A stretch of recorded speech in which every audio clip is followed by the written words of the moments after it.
But but నాకెప్పుడు అర్థం కాలేదు కౌశిక్, ఇంత బుద్ధిమంతుడివి, నువ్వు భయస్థుడు అయితే కాదు, కానీ మీరు చక్కటి మీ కుటుంబం చూస్తేనే రెండు కళ్ళు చాలా అన్నట్టు ఉంటారు మీరందరూ. అంటే ఐఎమ్ జస్ట్ మనసారా చెప్తున్నారు. అమ్మ, నాన్నగారు, తమ్ముడు, నువ్వు, అంటే ఆల్మోస్ట్ బుక్కిష్గా ఉంటుంది మీ ఇంటి శుభకార్యాలు. నేను నీ పెళ్ళికి వచ్చాను కదా, గుర్తుంది కదా, పెళ్లి పాట కూడా పాడాను, గుర్తులేదు నాకు. కానీ నేను అనేది అలాంటి కౌశిక్ కట్ చేస్తే ఎంత ఉద్యమంలో పోరాటి డబ్బింగ్ ఆర్టిస్టుల డబ్బింగ్ సీరియల్స్ వ్యతిరేకంగా చేస్తే మాత్రం జైలుకి వెళ్ళడం ఏంటబ్బాయి? అంటే అంటే అంటే నాకు అసలు బొమ్మ అతకట్లేదు. అంటే ఏం లేదు స్వప్న, ఏంటంటే చేయడం తప్పు కాదు, నా అప్రోచ్ తప్పు. ఏం చేస్తావు యాక్చువల్లీ? అది అంటే ఇప్పుడు యాక్చువల్గా బాగున్నా అందరితో, బాగుండు ఫ్లాష్ బ్యాక్ వెళ్ళడం ఇష్టంలా, కాకపోతే అప్రోచ్ తప్పు. సో జైలుకి వెళ్ళినందుకు కూడా కాదు, నాకేమైపోయిందంటే నిజంగా ప్రోస్ అండ్ కాన్స్ ఆలోచించలేదు స్వప్న. ఎంత బాధపడ్డానంటే, అరే ఇన్ని డబ్బింగ్ సీరియల్స్ మన తెలుగులో ఎంతమందికి ఉపాధి కోల్పోతున్నారా అంటే. ఆల్మోస్ట్ అప్పుడు మనకి యావరేజ్గా ఇవాళ స్వప్న యావరేజ్గా మనకి 76-77 సీరియల్స్ వస్తాం రోజుకి. అవును, రోజుకి అన్ని ఛానల్స్ కలిపి. అందులో 40 ఉండేవి డబ్బింగ్ సీరియల్స్ 2013లో. 40 ఆల్మోస్ట్. బాలిక వధు అని, కహానీ ఘర్ ఘర్కి, కహికి సీరోజ్, అన్నీ యాస్టిస్ తెలుగు డబ్బింగ్. వాళ్ళు ఎపిసోడ్కి 10 లక్షలు ఖర్చు పెడితే మనం 10,000 అంటే ఎంత? 10%, 1%, 10% అన్నా అంతేగా, అంతే. 10%, 10 lakhsలో 10%తో మనం తెలుగులో డబ్ చేసేస్తున్నాం దాన్ని.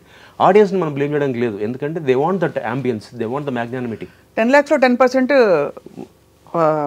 లక్ష అవుతుంది. అది 1% కదా, 1% లెక్కలో వీక్లీ అయితే 1%. ఆ 1%తో మనం తెలుగు వాళ్ళకి అంత అద్భుతమైన అంబియన్స్ ఇచ్చేస్తుంటే మనం వాళ్ళని బ్లేమ్ చేస్తాం చూడొద్దని. పైగా మన తెలుగు వాళ్ళు విశాల హృదయం.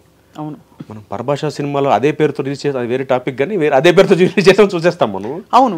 సో అందుకని అలాంటిది మనం వాళ్ళని ఆపడం ఇష్టం లేక మేము డైరెక్ట్గా అడిగాం, అప్రోచ్ అయ్యాం. ఇప్పుడు నీకు డైరెక్ట్గా ఎఫెక్ట్ పడింది ఆ టైంలో? బీభత్సంగా పడింది.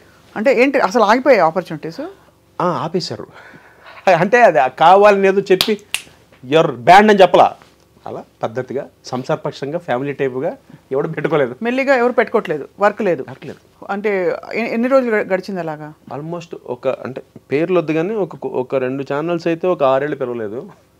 అప్పుడు ఒక ఛానల్తో డబ్బింగ్ సీరియల్స్ వల్ల జస్ట్ అంటే ఆ ఇంపాక్ట్, అంటే పైగా నా ఇంట్లో పెళ్లి కాదు, 10 మంది బాగుండాలని తాపత్రయపడ్డందుకు నాకు తెలిసేది. ఇక ఐఎమ్ వెల్ అవేర్, నీ ఈ స్టెప్ తీసుకుంటే నాకు కొడుతుందని తెలుసు.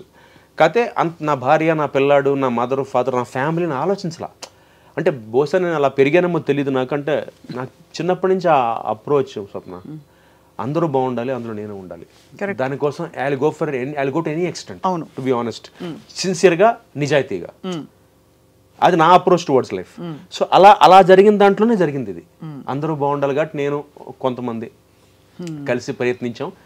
ఇవాళ లక్కీగా ఆగాయి, అది వేరే విషయం. కానీ దాని వెనకాల చాలా శ్రమ, చాలా కష్టపడ్డాం మేము అందరం. అంత అన్ని కెరీర్ కూడా ఒక 6 ఏళ్ళు గ్యాప్ వచ్చేసి అంత కష్టపడ్డాం. ఆ టైంలో ఏం చేసావు మరి ఉపాధికి? కష్టపడ్డావా? చాలా కష్టపడ్డా. అంటే టు బి ఆనెస్ట్ ఎంత కష్టపడ్డా, దాచుకుని డబ్బులు సరిపోవు, బికాజ్ సీరియల్స్ ఎంత వస్తాయి తెలుసు కదా, పీనట్స్. సరిపోకపోగా లక్కీగా మా వాడు జాబ్ కాబట్టి బతికాను. అట్ ద సేమ్ టైం నేను ఏం చేశాను, కొన్ని ఛానల్స్ పక్కన పెడితే ఇంక ఏది ఛానల్ అయితే పిలిచిందో వాళ్ళకి తక్కువ చేయాల్సి వచ్చింది. ఐరనీ ఏంటంటే, ఒకప్పుడు ఒక ఛానల్లో మంచి పేమెంట్ తీసుకుని ఎప్పుడైతే వాళ్ళకి తెలిసిందో వీళ్ళు నన్ను రానివ్వట్లేదని, వాళ్ళు నా మార్కెట్ రేటు తగ్గించేశారు. ఇంతే ఇస్తాం, మీ ఇష్టం, నేను చేస్తాను, నాకు అవసరం. హౌ టు సర్వైవ్, నేను మార్కెట్లో ఉండాలి. 2 రోజులు బాగా మాడుకున్నారు, వచ్చి దండ వేశారు, రోజా పూల దండ బాగుంది. ఆ రోజు చెంచులు కూడా జైలు దగ్గరికి వచ్చారు, అందరూ దండ వేశారు, ఊరేగించారు, అక్కడ దాకా బాగుంది. తర్వాత కట్ చేస్తే వెనకాల లేడు. నా లైవ్లీహుడ్, నా భోజనం, నా కొడుకు, మా భార్య, అన్నిటికంటే ఎక్కువ నీలాగా ఎంతమంది, నీకైనా ఒక పేరు పలుకుబడి నలుగురు తెలుసు, అట్లీస్ట్ ఏదో ఒకటి ఎక్కడో ఒకటి ఏదో చేయొచ్చు, బట్ ఎంతమందికి టెక్నీషియన్స్కి జాబ్స్ పోయి. సో బట్ ఆ ఎపిసోడ్ ఎలా జరిగింది? You went in to prison. I was there for 3 days in the prison. తీసుకెళ్లారా? ఇట్లాగా తీసుకెళ్లారు, చంచలగూడ జైల్లో పెట్టేశారు. జైల్లో ఉండి బెయిల్తో, కండిషనల్ బెయిల్తో బయటకు. ఎలా ఉండింది? హౌ వాజ్ యువర్ మానసిక స్థితి? I was very much confident Swapna. ఎక్కడ కాన్ఫిడెంట్ ఫీల్ అంటే, లోపలికి వెళ్ళగానే జైలు ఆయన లోపల చూస్తున్నాను. నువ్వు ఫీల్ అవ్వకమ్మా, ఒక మంచి పని కోసం అరెస్ట్ అయ్యావు నువ్వు. అఫ్కోర్స్ నువ్వు చేసిన తప్పే, నువ్వు రాళ్ళు వేసావు, కొట్టావు, పక్కన పెట్టేస్తే నువ్వు మంచి పని చేసి అరెస్ట్ అయ్యావు. అది ఫీల్ అవ్వకు. నీలాంటి వాళ్ళు ఇన్స్పిరేషన్గా ఉండాలి, ఎగ్జాంపుల్గా ఉండాలి. ఎందుకంటే ఇది నువ్వు చేయకపోతే, నువ్వు అన్నట్టుగా మేమందరం ఇవే చూస్తాం. ఇంకా వాళ్ళ ఇంట్లో బాగా చూస్తారట సీరియల్స్. ఆయన చెప్తున్నాడు, జైలర్ ఆయన, చంద్రుడు కూడా జైలర్. అక్కడ ఒక చిన్న హై వచ్చింది నాకు. బట్ లోపల పరిస్థితి చూసాక స్వప్న, ట్రస్ట్ మీ, భయం వేసింది. ఒక ఇంటర్వ్యూలో చాలా వైరల్ అయిన ఇంటర్వ్యూలో అది సరదాగా చెప్పాను కానీ ఏంటి చెప్పవా అంటే నాకు చెప్పు, నేను అది చూడలేదు. ఎందుకంటే నేను ఎందుకు ఇంటర్వ్యూస్ ఎక్కువ చూడనంటే మళ్ళీ మనం మైండ్ కండిషన్ అయిపోకూడదు. అంటే ఇలా ఏం జరిగిందంటే లోపల చాలా ఫన్నీగా చెప్పావు చెప్పడం కూడా. లోపలికి వెళ్ళంగానే ఫస్ట్ అసలు పెద్ద బరాక్ ఉంటుంది, ఆ చివరి నుంచి చివరి దాకా అందరికైతే అక్కడే ఒకటే కాఫీకి ఒక స్టీల్ డ్రమ్ ఉంటుంది, ఆ స్టీల్ కప్పుకి చైన్ ఉంటుంది, స్టీల్ గ్లాస్కి అందరూ ముంచుకుని తాగి తొలిచి పెట్టేస్తున్నారు. అసలే నేను హైజీన్కి పరాకాష్ఠలో ఉంటాను నేను. ఏంటంటే ఒకే గ్లాసా? స్టీల్ డ్రమ్ము, ఒక గ్లాసు, చైన్ ఉంటుంది, స్టీల్ చైన్, డ్రమ్కి చైన్కి గ్లాస్కి చైన్ ఉంటుంది. ఒక మూల పెడతారు, కార్నర్లో స్తంభానికి పెడతారు. వేడివేడి కాఫీ వస్తారు, తాగుతారు. పక్కన చిన్న తొట్టులో ఉంటుంది, అలా కడిగి పెట్టేయాలి దాన్ని.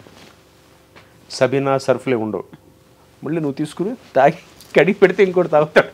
కాదు, మామూలు డిస్పోజబుల్ కప్పులు ఇవ్వచ్చు కదా. అంటే అప్పుడు ఆ టైంలో రూల్ అది. సరే, నెక్స్ట్ ఫుడ్ ఏం పెట్టారు? ఫుడ్ తినలేదు నేను, భయం వేసి. ఇప్పుడు నీ బుక్ రాసుకున్నప్పుడు ఇవన్నీ ఉపయోగపడతాయి, అందుకు అడుగుతాను. నేను రాయదలుచుకోవట్లేదు అంటే ఎక్కడ జైల్లో ఫుడ్కి ఇబ్బంది లేదు, కాకపోతే నాకు ఆ భయం వేసింది. బకెట్లో, స్టీల్ బకెట్లో సాంబారు, స్టీల్ బకెట్లో అన్నం అంటే ఎలా ఉంటుందో ఆలోచించు. మనం పెళ్ళిలో తింటాం చిన్న చిన్న బకెట్లో, బంతి భోజనాలు కూర్చోబెట్టి చిన్న బకెట్లో పెడతాం, క్యూట్గా ఉంటాయి. ఇది స్నానం చేసే బకెట్లు, ఆ బకెట్లో సాంబార్ తీసుకొస్తారు, సాంబార్ అందులోనే అన్నం, ఆ పక్క దాంట్లో అన్నం అని ఫుడ్ ఉంటుంది. భయం వేసి నిజంగా ఫస్ట్ రోజు అర్థం యూనిఫామ్ వేసారా? 3 days దాటితే వేసేవాళ్ళు, 3 days ఉన్నా. అందుకని కొత్త బట్టలు వేరే బట్టలు ఇచ్చారా మార్చుకోవడానికి? ఏది షవర్ అది ఉందా? షవర్ ఉంది కానీ డోర్ లేదు, కర్టెన్ ఉంది. కర్టెన్ మూసుకుని పాట పాడుకుని వచ్చు కాబట్టి పాట పాడుకుని వెళ్ళిపోవచ్చాడు బయటికి. సో డ్రెస్లు అవే ఉంటాయి. 3 days దాటి ఉంటే నేను విఐపి బరాక్కి మార్చుండేవాళ్ళు. ఓహో. అప్పుడు నాతో పాటు జగన్ గారు ఉన్నారు పక్కన, జగన్ గారు, నిమ్మగడ్డ ప్రసాద్ గారు, వాళ్ళు విఐపి దాంట్లో ఉన్నారు, నేను జనరల్ బరాక్లో ఉన్నాను. రాత్రి దోమలు ఉన్నాయా? బాగా ఉన్నాయి, కానీ అకామిడేషన్ చాలా బాగుంటుంది. అంటే పెద్ద పెళ్లి సత్రంలో ఉంటుంది, ఈ చివరి నుంచి ఆ చివరి దాకా. అందరికీ లోపలికి వెళ్ళాను, ఒక్కొక్కరికి ఒక రగ్గు, ఒక చెంబు, ఒక గ్లాస్ ఇస్తారు, సంతకం పెట్టాలి రిజిస్టర్లో. మనం సెకండ్ ఏసీ కంపార్ట్మెంట్లో కూడా అలాగే ఇస్తారు. అంటే ఇది ఏమో బాగుంటుంది వెరైటీగా. నల్ల రగ్గు, ఒక చెంబు, అల్యూమినియం చెంబు, అల్యూమినియం ప్లేటు, ఒక గ్లాస్ ఇస్తారు.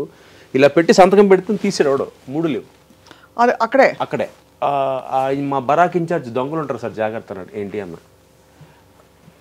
చెట్లో ఉంటే దొంగలే ఏంటి అలా ఉంటారట. తీసాడు నిజంగా. నా పక్కన నా రగ్గు లేదు, నా గ్లాస్ లేదు, నా ప్లేట్ లేదు. అలా స్టార్ట్ అయింది అక్కడ. అలా ఒక 2 రోజులు గడిచిన తర్వాత జీవితంలో చూడకూడదని చూసేసాను. అదే అంటే ఇట్స్ పెయిన్ఫుల్ మెమరీ కదా. అంటే ఇంటికి వచ్చాక రిలీఫ్. అమ్మ అసలు ఏడుపు. మీ ఆవిడ మా ఆవిడకి నేను ధైర్యం చెప్పేయాలి, కానీ మా అమ్మకి చెప్పలే అసలు ఏమి. మా ఆవిడ చాలా ధైర్యంగా ఉంది. మా అమ్మ అసలు ఏంట్రా నువ్వు ఏం చేద్దావు, నువ్వేమన్నా మా అమ్మ నువ్వేమన్నా మహాత్మా గాంధీ అనుకుంటున్నావా, సుభాష్ చంద్రబోస్ అని, లేదు నేను కౌశిక్ అని అనుకుంటున్నా, మరి ఏంటి నీకు ఇంది ఒకటే. మా అమ్మ, నీకెందుకు పట్టాలి, నీలాగా కొన్ని 100 మంది ఉన్నారు ఆర్టిస్టులు, నువ్వు ఒక్కడవే ఎందుకు నేను తోసారు ముందుకంటే, ఎవరు తోసింది కదమ్మా, నాకు అనిపించింది, నేను ముందుకెళ్ళాను. ఇన్ఫాక్ట్ మా తమ్ముడు నాకు తిట్టాడు, ఎందుకురా మనకు అవసరమా. వాడు చాలా క్లియర్ స్వప్న, ఆదిత్య, అరే మనకు అవసరం, very practical, very clear, very up front. ఒరే మనం పని చేసుకుని వచ్చేద్దాం, మనకి ఎందుకు, నీ ఆలోచన బాగుంది, నీ అప్రోచ్ బాగుంది, కానీ చేయనివ్వరు, పడదు అని వాడు అలాగా నా క్లాస్ పీకాడు. బట్ అల్టిమేట్గా ఎక్కడో నాకేంటంటే ఆగుద్దేమో, ఆపేయగలమేమో. నిజంగా ఆపేమో వాళ్ళ అంత జరిగింది అంటే వాళ్ళు ఆపగలిగాం. At least happy. నా 2-3 వెళ్తున్నట్టున్నాయి, ఇంకా వస్తున్నాయి. మరి మొత్తం ఆగల 2-3 వస్తున్నాయి, కానీ అప్పట్లో 22-23 సీరియల్ రావట్లేదు, డబ్బింగ్.